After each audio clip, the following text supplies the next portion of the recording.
کہا بھولے نہ بنو، یہ بادشاہت نہیں ہے، یہ نبوت کی شان ہے۔ جب حضور مکے میں داخل ہو رہے تھے، حضور کے سر پہ یمنی چادر کا امامہ تھا، کسوہ نامی اونٹنی پہ بیٹھے تھے، اور آقا کریم علیہ السلام کو دیکھنے کے لیے چھتیں بھری ہوئی تھی، لیکن حضور کا سر اجز سے جھکا ہوا تھا، حتیٰ کہ اونٹنی کے کجاوے کی جو لکڑی ہے حضور کے امامے کا کور اس کو چھو رہا تھا۔ اور حضور اس طرح مکہ المکرمہ میں داخل ہوئے۔ جو ہی حضور سین حرم میں داخل ہوئے، آقا نے اونٹنی پر ہی طواف کا آغاز کیا اور اپنی چھڑی سے حجر اسود کا استلام کیا اور اللہ اکبر حضور نے کہا۔ جب حضور نے اللہ اکبر کہا، 10,000 صحابہ نے اللہ اکبر کا نعرہ لگایا، مکے کی وادی گونجنے لگی، اللہ اکبر کے نعرے کا تسلسل قائم ہو گیا۔ پھر حضور نے خاموش ہونے کا اشارہ دیا تو سارے خاموش ہوئے۔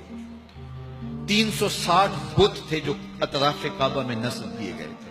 حضور چھڑی سے اشارہ کرتے اور جاء الحق و زہق الباطل پڑھتے اور وہ بت اوندا ہو کے گر پڑتا۔ اللہ اکبر۔ ادھر ظہر کا وقت ہو گیا، حضور فرمایا بلال کدھر ہے؟ حاضر کیے گئے، فرمایا کعبے کی چھت پہ کھڑے ہو کے اذان پڑھو۔ اللہ اکبر۔ بلال کعبے کی چھت پہ کھڑے ہو گئے۔ جب ہم اذان دیتے ہیں تو رخ کدھر کرتے ہیں؟ قبلہ کی جانب۔ اور اگر کوئی کعبہ کی چھت پہ کھڑا ہو تو وہ تو جدھر رخ کرے ادھر ہی قبلہ ہے۔ اب حضرت بلال اذان دینے کھڑے ہوئے، حضور طواف کر رہے تھے، اللہ اکبر، بلال ادھر گھومتے جا رہے ہیں جدھر حضور گھومتے چلے جا رہے ہیں۔ اذان ازل سے تیرے عشق کا ترانہ بنی، نماز تو اس کی دید کا ایک بہانہ بنی۔ اسی حرم کے صحن میں بلال حبشی کو مارا گیا تھا، انہیں اذیتیں دی گئی تھی شہر مکہ میں۔ آج سارے نیچے کھڑے ہیں، بلال حبشی اوپر کھڑا ہے، عزتوں کی معراج عطا کی گئی۔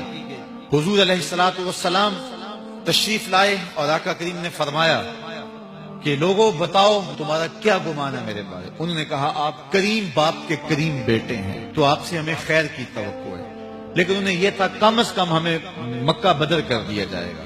لیکن میرے حضور نے فرمایا آج میں تمہیں وہی کہوں گا جو حضرت یوسف نے اپنے بھائیوں کو کہا تھا، جاؤ چلے جاؤ، آج میں نے تم سب کو آزاد کیا۔ سن 8 ہجری کو یہ واقعہ ہوا۔ 9 ہجری کو حضور نے حضرت ابوبکر صدیق کی قیادت میں حج کے لیے قافلہ بھیجا اور 10 ہجری میں خود آئے، تو وہ منظر بھی شان و شوکت کا ایک عجیب رنگ ہے۔ اللہ تعالی ہم سب کو فتح مکہ کی برکتوں سے مالا مال فرمائے۔